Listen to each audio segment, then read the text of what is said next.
దేవరాగం జ్ఞానయోగం వ్యాసపీఠం బహువేదశాస్త్రం బోధామృతహిత శ్రీమన్నారాయణం శివగౌరీ సంభాషిత సకల పురాణం అష్టాక్షరి పంచాక్షరి మంత్రావరణం అఖిల దేవతా సంస్తుతి పారాయణం జయమంగళకరమీ ప్రవచన శ్రవణం అనుదినము శుభము సుఖము జీవన గమనం దేవరాగం జ్ఞానయోగం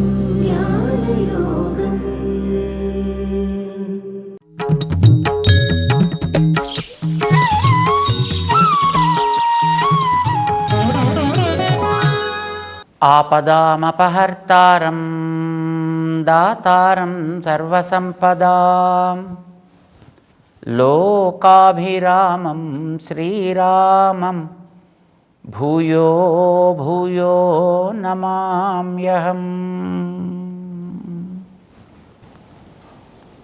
జయ శ్రీమన్నారాయణ. ప్రియ భగవద్బంధువులారా, మనందరి మీద దేవుడికి చాలా దయ. మనందరం బాగుండాలని కోరుకుంటాడు, అందరూ బాగుండాలని కోరుకుంటాడు. ఎలా బాగుంటే, ఏం చేస్తే వీళ్ళు ఎప్పటికీ సుఖంగా ఉంటారో చూసి దాన్ని ఉపదేశం చేస్తాడు. దాన్నే మహానుభావులైన పెద్దల ద్వారా కూడా చెప్పిస్తాడు ఆయన. అలా చెప్పడం కోసమనే ఎంతోమంది మహానుభావులైనటువంటి ఆళ్వార్లని, ఆచార్యులని ఈ లోకంలోకి పంపిస్తూ ఉంటాడు. ఆయన పంపిస్తుంటాడు, లేదా వాళ్ళు వచ్చి వాళ్ళ యొక్క ఆయా సేవల్ని వాళ్ళు అందిస్తూ ఉంటారు.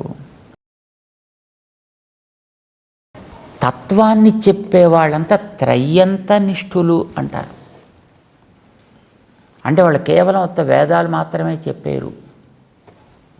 వేదముల యొక్క తాత్పర్యం దాకా వెళ్ళి దాన్ని వాళ్ళు చెప్పే ప్రయత్నం చేస్తారు. వాళ్ళు త్రయంత నిష్ఠులు అంటారన్నమాట. కానీ చాలామంది, కొంతమంది ఆ అంతము దాకా వెళ్లకుండా కేవలం త్రైవిద్య నిష్ఠులు ఉంటారు. అంటే వాళ్ళు వేదాలు చదువుతారు, బాగానే చదువుతారు, కానీ వేదాలు చదివి తద్వరకు మాత్రమే పరిమితమైపోయి వాళ్ళు త్రైవిద్య నిష్ఠులు అవుతారు తప్ప దాని తాత్పర్యం ఏమిటో, దాని సారం ఏమిటో అక్కడ దాకా వాళ్ళు వెళ్ళలేరు. అంచేత వీళ్ళని చూస్తే అబ్బో చాలా గొప్ప వేద పండితులు అన్నట్టు ఉంటుంది. కానీ వాళ్ళు పాపం పై నీటిని మాత్రమే చూసి తృప్తి పడుతూ ఉంటారు. సముద్రం లోపల ఉండేటటువంటి రత్నాల దాకా వాళ్ళు చేరలేరు. ఆ రత్నాల దాకా చేరిన వాళ్ళు త్రయంత నిష్ఠులు. ఆ త్రయంత నిష్ఠులు మన ఆచార్యులు, మన ఆళ్వార్లు మొదలైనటువంటి మహానుభావులు. త్రైవిద్య నిష్ఠుల గురించి చెప్తున్నాడు ముందర భగవంతుడు.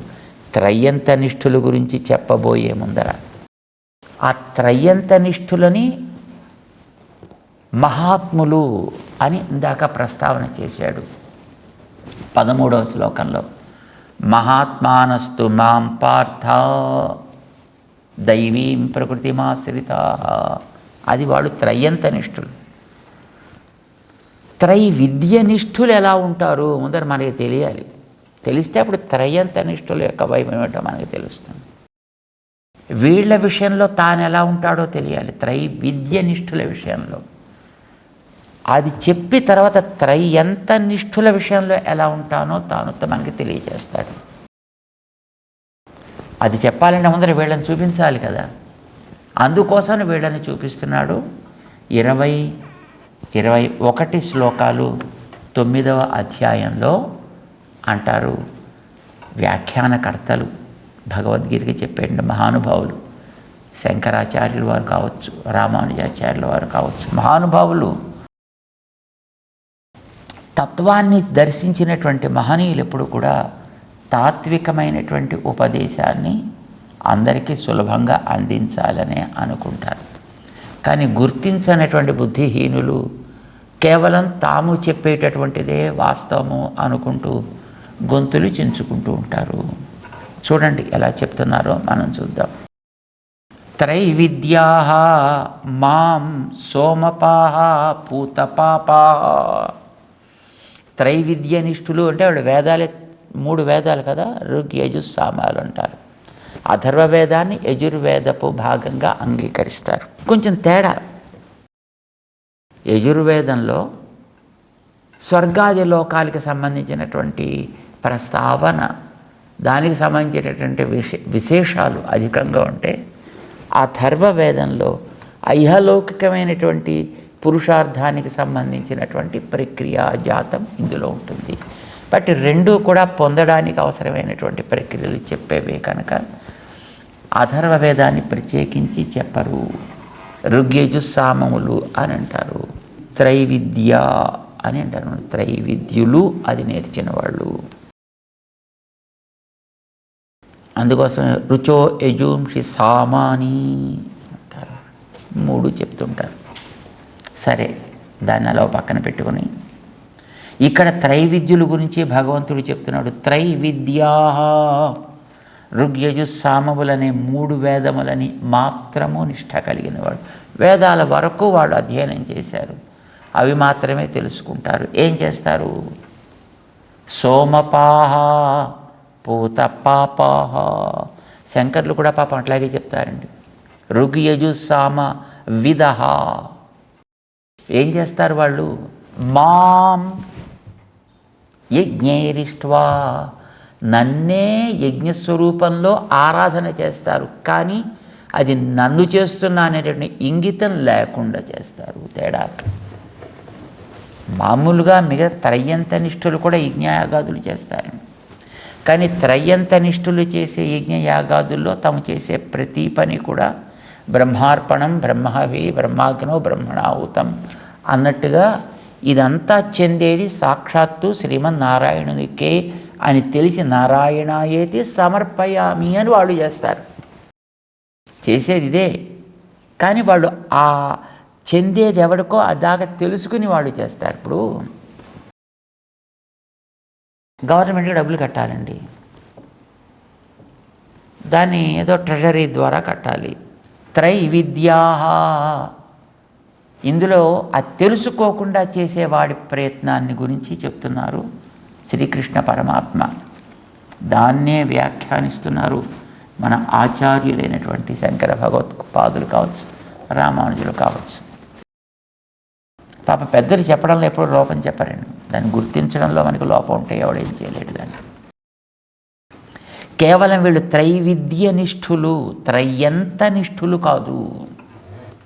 త్రైవిద్యా మాం యజ్ఞైరిష్ట్వా. నన్నే యజ్ఞములతోటి వాళ్ళు చేసేటటువంటి క్రియాకలాపాలు చేస్తారు. కానీ వీళ్ళు త్రైవిద్య నిష్ఠులు కనుక చేసే ప్రతి పని నా దాకా చేరుతుంది అనే విషయం వాళ్ళకి తెలియదు. నా దాకా చేర్చాలని కూడా వాళ్ళు అనుకోరు. నా దాకా చేరేటట్లుగా కూడా వాళ్ళు చెయ్యరు. నా దాకా చేరితే అప్పుడు ఫలితాన్ని నేను ఇస్తా, నేను ఇచ్చేటప్పుడు నాకు తగ్గట్టుగా నేను ఇస్తా. వాడు ఎట్లా దాన్ని ఆస్వాదిస్తే యోగ్యమవుతుందో తెలిసి నేను ఇస్తా. ఇప్పుడు ఏమవుతోంది? సోమపాహ. యజ్ఞం చేసినప్పుడు వాడికి సోమపానం చెయ్యాలి అని ఏదో ఒకటి ఉందండి. అయితే వాళ్ళు కూడా సోమం పిబంతి ఇది సోమపాహ. వాళ్ళు సోమం తాగేవాళ్ళు కనుక సోమపులు అని వాళ్ళకి పేరు. సోమరసం తాగాలి అని నియమం ఉందండి వాళ్ళకి. సోమరసం అంటే ఏమిటి, అది ఎలా ఉంటుంది, అదంత వేరే విషయం. అది ఒకవేళ సోమ అనేటువంటి లత దొరకకపోతే ఏం చేయాలి, దానికి ప్రత్యామ్నాయంగా సోమాభావే పూతీకాగ్రహణం అనేది అలాంటి చేస్తుంది. దాంతో చేసి దాని ఒక రసం చేసి దాన్ని గ్రహించుట అని ఇలాగేవో రకరకాల ప్రక్రియలు దాంట్లో ఉన్నాయి. ఇదంతా పాపం వాళ్ళు చాలా శ్రద్ధగా చేస్తారు. సోమం పిబంతి ఇది సోమపాహ. తేన సోమపానేన పూతపాపాః శుద్ధకిల్విషాః భవంతి. శంకరులు చెప్తున్నారు, వాళ్ళు కూడా సోమపానం చేసి దోషములన్నీ కూడా తొలగించుకుంటారు, శుద్ధ పాపులు అవుతారు. తర్వాత ఏం చేయాలి?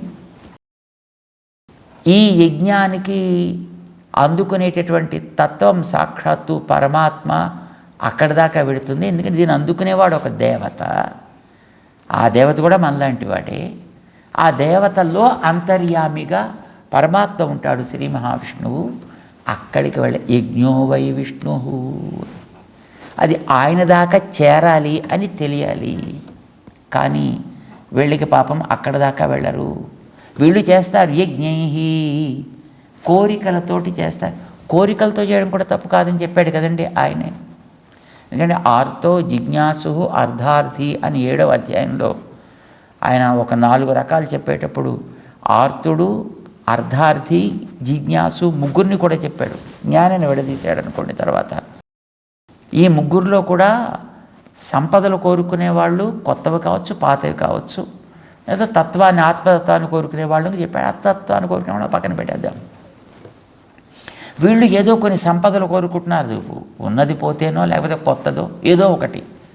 జత అగ్నిష్టోమాధిభి ఇష్టవా, అగ్నిష్టోమము మొదలైనటువంటి యజ్ఞముల ద్వారా పూజయిత్వా. కానీ కోరుకునేది కోరుకుంటున్నారు, అది భగవంతుడి ఆరాధనగా చేస్తే ఏమవుతుంది? సాక్షాత్తు కర్మబంధ వినిర్ముక్తి కలిగించి వాడికి మోక్షాన్ని ఇచ్చేస్తుంది అది తెలిసి చేస్తే. కానీ పాపం వీడికి తెలియకపోవడం చేత ఏం చేస్తారు వీళ్ళు? స్వర్గతిం ప్రార్థయంతే. వాళ్ళు కేవలము కొంతవరకు మాత్రమే, ఇంద్రాది లోకాల దాకా మాత్రమే లభించేదేదో వాళ్ళు కోరుకుంటున్నారు. స్వర్గగమనం ప్రార్థయంతే. వాళ్ళు అక్కడ దాకానే వెళ్ళి అక్కడితోటే వాళ్ళు ఆగిపోతున్నారు. ఇది భగవంతుడికి పాపం కలిగేటటువంటి ఒక దుఃఖం. వాళ్ళు చేసేటటువంటిది ఏం కోరాలి? వాళ్ళు స్వర్గతిం ప్రార్థయంతే, స్వర్గం కోరుకుంటున్నారు వాళ్ళు. అయితే పొందుతారా పొందరా? దాన్ని పొందుతారు. ఎలా పొందుతారు? తేచ పుణ్యం పుణ్యఫలం ఆసాద్య సంప్రాప్య సురేంద్రలోకం. వాడు మోక్షానికి వెళ్ళటంలే, దేవజాతులలోనే. ఇప్పుడు దేవ మనుష్య తిరిగి స్థావరాలు ఉంటాయి కదా భగవంతుడు సృష్టించేవి, అందులో దేవతల్ని సృష్టించేటటువంటి లోకానికి అధిపతిగా ఉండేవాడు సురేంద్రుడు. ఇంద్రాదులు ఉంటారు అక్కడ. సురేంద్రలోకం. మళ్ళీ ఆ సురేంద్రుడు అంటే పరమాత్మ అయి ఉంటాడేమో అని అనుకుంటారేమో, కాదు. శతక్రతో స్థానం అస్నంతి భుంజతే. వాళ్ళు శతక్రతో స్థానం భుంజతే. శతక్రతు అంటే పాపం వజ్రధరుడైనటువంటి ఇంద్రుడు మాత్రమే. ఏం పొందుతారు అక్కడ? దివి దేవభోగాన్ అస్నంతి అన్నాడు పాపం కృష్ణుడు. దివి దేవభోగాన్ అస్నంతి. వాళ్ళు ఆ లోకంలో దేవభోగాన్ని అనుభవిస్తారు. ఏమిటవి? పాపం చెప్తున్నారు శంకర భగవత్పాదులు. ఏమిటవి? దివి భవాన్ అప్రాకృతాన్ దేవభోగాన్. అప్రాకృతాన్ ప్రకృతికి సంబంధం లేనటువంటి ద్యులోకానికి సంబంధించిన భోగాల్ని మాత్రమే వాళ్ళు భోగా తాన్ అస్నంతి భుంజతే, వాటిని మాత్రమే పొందుతున్నారు అని చెప్పారు. పొందితే ఏమైందండి? మంచిదే కదా. పాపం అదే బాధేస్తుంది. తేతం భుక్త్వా పొందారు. తర్వాత అక్కడ దేనివల్ల పొందారు? సోమపాహ పూతపాపాహ. సోమపానం చేశారు, పాపాలు పోయాయి, చేత వాళ్ళకి కొంత పుణ్యం చేరింది. ఈ చేరిన పుణ్యాన్ని జేబులో పెట్టుకుని వీళ్ళు అక్కడికి వెళ్ళారు. ఎంతవరకు ఉండనిస్తారు ఆ 5 స్టార్ హోటల్లో వాడిని? పుణ్యం ఉన్నంత వరకు, వాడు కట్టినటువంటి డిపాజిట్ ఉన్నంత వరకు ఉండనిస్తారు. డిపాజిట్ అయిపోగానే అక్కడి నుంచి బయటికి పంపించేస్తారు. అది బాధేస్తుంది. అయ్యో పాపం, ఇదే పరిశ్రమ, ఇదే పదార్థజాతం తత్వం తెలిసి చేస్తే పోని సుఖాలు అనుభవించేవారు కదా, నశించని సుఖాలు నేను ఇప్పించేవాడిని కదా. ఇది నా ఆరాధన అని తెలిసి వాళ్ళు చేస్తే ఎంతవరకు ఇస్తాడో తను చెప్పాడు ఇక్కడ. సహస్రయుగ పర్యంతం బ్రహ్మణో యద అని మనకి 8వ అధ్యాయంలో ఆ పొందేటటువంటి సుఖాలు అధిదైవతం నేను అందిస్తాను అని చెప్పాడు అక్కడ 8వ అధ్యాయంలో. నీకు విసుగు ఏర్పడి ఇంకా నాకు ఈ వద్దు మొర్రో నేను ఇంట్లోంచి నేను బయటికి వస్తానని నువ్వు అనుకుంటే రావాల్సిందే తప్ప అందులోంచి బయటికి పంపడం అనేటటువంటిది జరగదు. ఎవ్వడూ నిన్ను నీ సుఖాన్ని కానీ అక్కడ ఆక్షేపించేది ఉండదు సుమ. 8వ అధ్యాయంలో చెప్పాడు మనకి. అలాంటిది లభించే అదృష్టం ఈ చేసేటటువంటి ప్రక్రియకే ఇది మాం యజ్ఞైరిష్ట్వా అని తెలుసుకుంటే ఎందుకు బాధ ఆయనకి? నా పిల్లలు కనుక, అహం పిత అని ఆయనకి చెప్పుకున్నాడు కనుక నా పిల్లలు ఎప్పుడు తక్కువ శ్రమతోటి ఎక్కువ లాభాన్ని పొందాలి అనే ఉంటుంది కదా ఏ తల్లికైనా, ఏ తండ్రికైనా, ఏ తాతకైనా. అది మనకి తెలియాలనే మొట్టమాట పిత, మాత, పితామహ, ధాత ఇన్ని పాప ఆయన చెప్పుకున్నాడు మొట్టమొదట. ఎందుకు చెప్పుకోవడం? ఇవన్నీ కలిగిన వాడికి తన రక్షణలో ఉండేటటువంటి వ్యక్తి ఎప్పుడు సుఖంగా ఉండాలి, శ్రమ తక్కువ పడాలి, లాభం ఎక్కువ కలగాలి, ఇది కోరుకుంటారు. అది తెలియకుండా పాపం త్రైవిద్యా యజ్ఞై యజంతి, పాపం వాళ్ళు అది తెలియకుండా చేస్తున్నారు. వాళ్ళు వచ్చిన పాపం బాధ ఆయనకది. యజ్ఞైరిష్ట్వా స్వర్గతిం ప్రార్థయంతే, వాళ్ళు స్వర్గతిని ప్రార్థన చేస్తున్నారు, దాన్ని పొందుతున్నారు కూడా. కానీ క్షీణే పుణ్యే మర్త్యలోకం విశంతి, రాగానే మళ్ళీ అక్కడి నుంచి ఈ మానవలోకంలోకి, మానవలోకం అంటే మర్త్యలోకం అని పేరు పెట్టండి దానికి, మరణశీలమైనటువంటి లోకం ఇది. ఇలా ఒకసారి ఉంటే దాంట్లోనే పర్మనెంట్గా ఉండడమైనా ఉండదండి. కానీ నా దగ్గరికి వస్తే అలా పర్మనెంట్గా ఉండేటట్లుగా నేను చేస్తా, చెయ్యగలను. కానీ వాడు పాపం లోపల నేనున్నాననే విషయం వాడికి తెలియదు, ఆ లోపల ఇప్పించేది నేననే విషయం తెలియదు. కనుక పైన ఫేస్ ఎవడిదో వాడి వరకు మాత్రమే చూసి ఆగిపోయేటటువంటి తత్వం వాడికి. కనుక వేద అంతనిష్ఠుడు కాదు వాడు, వాడు వేదనిష్ఠుడు, త్రైవిద్యనిష్ఠుడు వాడు. ఏవం త్రయీ ధర్మం అనుప్రపన్నా, త్రయీ ధర్మం అనుప్రపన్నా, వీడు కేవలం వైదికం కర్మ అనుప్రపన్నా, కేవలం వైదికం, వేద అంతము కాదు. వచ్చిన ప్రమాదం అది. ఏమవుతుంది దానివల్ల? గతాగతం కామకామా లభంతే, గమనము ఆగమనము, గమనము ఆగమనము, కామ కామా కామాన్ కామయంతే ఇది కామకామా. వాళ్ళు కోరికలతోటే బతుకుతూ ఉంటారు, కోరికలతోనే పోతూ ఉంటారు. కోరికల కోసమే గతాహ, కోరికలు తీరగానే మళ్ళీ తీరగానే కాదు, అక్కడి నుంచి వాళ్ళు పుణ్యం అయిపోగానే మళ్ళీ అక్కడి నుంచి ఆగమనము. వీళ్ళ చేతుల్లో ఉండి జరిగే పని కాదది. అది చెప్తున్నారు పాపం శంకర్లు. గతాగతం ఏవా నతు స్వతంత్రం, స్వాతంత్ర్యమైన కలిగినటువంటిది క్వచిత్ లభంతే. అందుకు పాపం బాధపడుతున్నట్ట భగవంతుడు అంటారు మహానుభావులు, శంకర భగవత్పాదులు కూడా. అంటే మనకి తెలియాలి, అందుకోసం చెప్తున్నాం అన్నమాట. ఏవం త్రయీ ధర్మమనుప్రపన్నా, వేదములు చెప్పినటువంటి దాన్ని ఇంద్రాది సంబంధమైనటువంటి యాగముని మాత్రమే చేస్తూ, కేవలం అల్పము అస్థిరము అయినటువంటి వాటిని మాత్రమే వాళ్ళు అనుష్ఠిస్తూ, భగవంతుడికి చెందాల్సిన దాన్ని భగవంతుడికి చెందకుండా వీళ్ళకి మాత్రమే అని చెబుతూ, దానికి మనకి లోకంలో పేరుంది, లంసము అని అంటారు దాన్ని. నేరుగా వాడు కట్టాల్సిన చోటుకి కడితే అది ప్రభుత్వానికి పెడుతుందండి. ప్రభుత్వానికి వెళ్ళనివ్వకుండా ఆపి మధ్యలో వాడికిచ్చి పని చేయించుకోవడాన్ని ఏమంటారు? దాన్ని లంచము అని అంటారు. వాడు పాపం వాడి చేసినంత వరకు ఇక్కడ వాడికి సుఖం ఏముండదు ఇక్కడ. కనుక భూలోక సంబంధమైనవి వాళ్ళు పొందరు. వాళ్ళు దివి దేవభోగాన్ని అశ్నుతే, వాడు అక్కడికి పోయి అక్కడ అనుభవిస్తాడు, అక్కడ తిరగానే మళ్ళీ ఇక్కడ పడతాడు. పడ్డం కూడా వాడి చేతుల్లో ఉండి వాడు పడడు. అక్కడ వాళ్ళు తోస్తే ఇక్కడికి వస్తాడు, ఇక్కడ వాళ్ళు తోస్తే అక్కడికి వెళతాడు. ఏవం త్రయీ ధర్మమను ప్రపన్నా. కేవలం ఇంద్రాది సంబంధమైనటువంటి మాత్రమే స్వరూపానికి విరుద్ధమైనటువంటి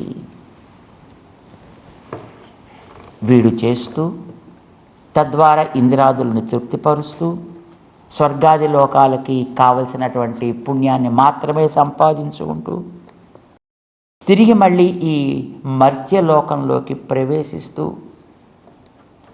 తిరుగుతూ ఉంటారు ఈ చక్రంలో. నిజానికి ఇదే కనుక ఇది భగవత్ కైంకర్యము అని చేసుకుంటే, మన ఆళ్వాళ్ళు మన ఆచార్యులు చెప్పారు, కర్మ కైంకర్యత్తిలే పుగుం, జ్ఞానం స్వరూపత్తిలే పుగుం, భక్తి ప్రాప్య రుచియిలే పుగుం అంటున్నాం. అప్పుడు వీడు చేసేటటువంటిది కర్మ కాదు, వీడు త్రయ్యంత నిష్ణాతుడు కనుక వీడు చేసేది కైంకర్యం అవుతుంది.